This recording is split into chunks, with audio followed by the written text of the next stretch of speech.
What's up, you guys? Happy New Year. Ashley Dunn here with the Where is the Buzz TV. We are kicking off the new year here at the Just Mercy premiere. Just Mercy is a film based on the 2014 book by author and attorney Bryan Stevenson.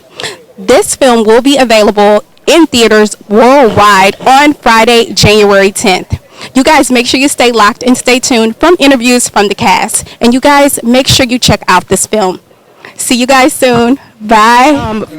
Congratulations. Thank you. Congratulations on this film, Just Mercy. Speak to us really quickly, if you will. I know you have to go, about why you wanted to get involved in this film. I mean, I think honestly, when I first found out about the project, I wasn't familiar with Bryan Stevenson, and I was embarrassed. You know, I didn't know that this man existed. I didn't know like his work was so important. So once I, read the book, I got a chance to listen to his TED Talk, hear him speak. I ran towards it. I felt a sense of responsibility to tell his story and try to get it in front of as many people as possible. I'm also from Dallas. Your father was a teacher, 25 years, in South Dallas. Yes. Speak to. I know you've spoken about how that, because of your dad and how he was, incarcerated, helped you with your role in this film. Give us a little bit about how you pulled from that experience to prepare for them. You know what it is like I just think black people get so used to going to jail. We're so used to it. We rap about it. It's so synonymous with us. When my father was taken, they didn't understand that he taught me how to play tennis. He taught me how to swim. He taught me what I thought white folks do. He said, I don't want you to be limited. But here he sits now in a jail cell with some of the kids that he taught, at Lincoln. And I wrote him one letter. I said, you get out, I'll save your life. He got out. He's lived with me for 20 years. I took him to the U.S. Open to see Venus play. We sat there with tears rolling down our cheeks. It's a story that had a great outcome, but not every story is that way. That's why Just Mercy is so important, because Bryan Stevenson is out there every single day working for these people that don't have a face, don't have a voice. And so that's why I hope that they'll come out and support Michael B. Jordan. This is his film. He produced it. He was incredible behind and in front of the camera. So it's important to have the conversation and embrace it. Yeah. Toronto Film Festival, standing ovation. 8 minutes. So we got to come and show up for this one. And show up for all of them, but really show up for this, because this is going to take you someplace and you're going to feel really energized by it. And so I hope you come out January 10th. Okay, sorry about the Cowboys. Hello, how are you, Mr. Stevens? You look nice. I love this blue, by the way. Yes. So I'll be quick because we're moving pretty fast here. But you've been labeled a superhero by your lead, Mr. Michael B. Jordan. How does that make you feel? Well, they've been so incredibly respectful and so affirming. It's been wonderful hanging out with folks. They're not only talented to these issues, and I really appreciate them and love them for the kind of work that they've given, the kind of commitment they've made to this film. But I feel like my job is just to keep fighting for the poor, the oppressed, the condemned. I'm going to do that whether people say good things or bad things. I feel like I do it because it has to be done. That's my calling. It's great to be encouraged, but you have to fight even if nobody cheers you. You have to keep fighting.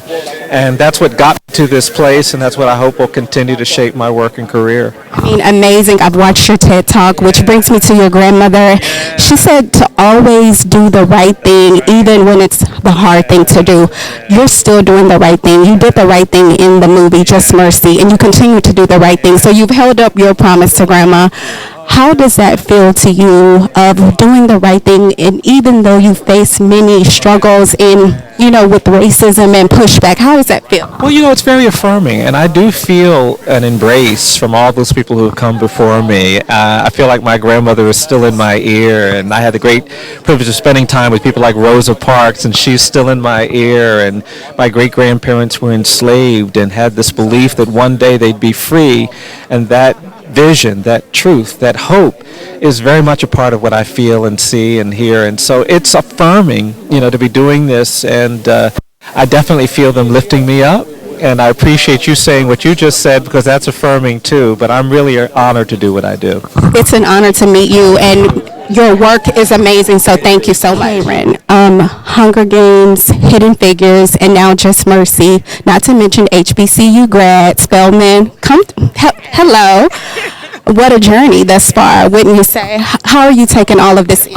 Day by day, step by step, carefully.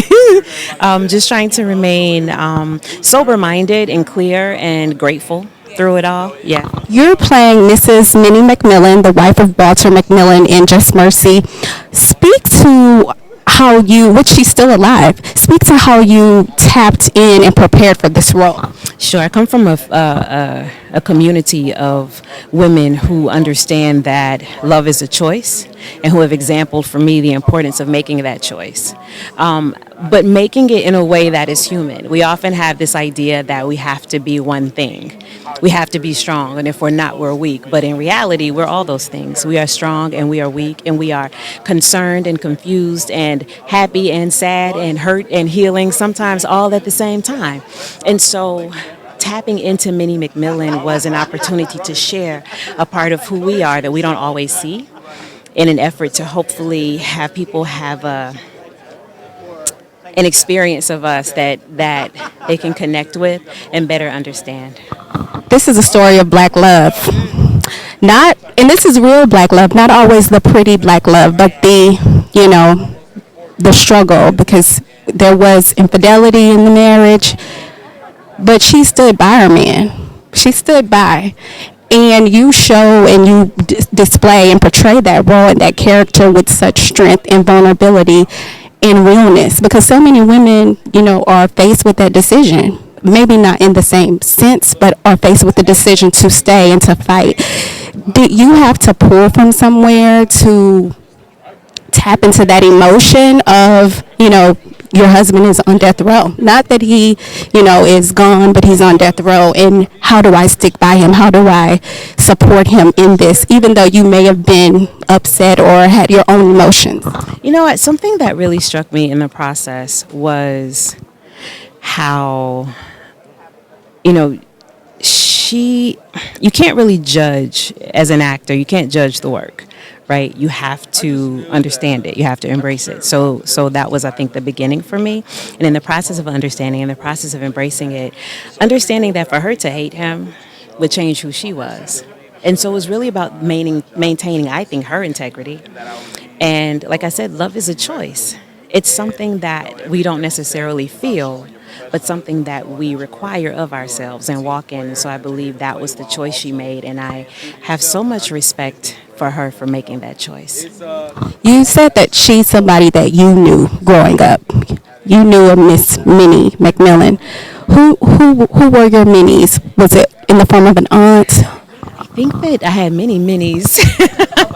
But one person in particular, when I saw her image, I thought of my grandmother.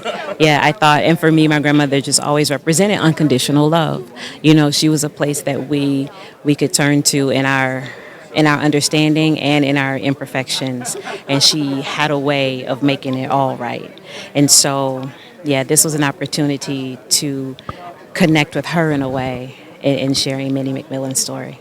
And what will people leave this theater tonight, or when they go and see it on Friday when it comes out? What will people leave feeling, or how will they leave changed? Yeah, hopefully people will be open enough to have conversations that may be difficult but are incredibly necessary, and hopefully people will have a little more understanding and a little more compassion, a little more mercy with themselves and with who we are as a human race of people. Yeah, so that's my hope. Thank you so much, Queen. You look amazing. Beautiful job. Mr. Terrence J., how are you, frat brother?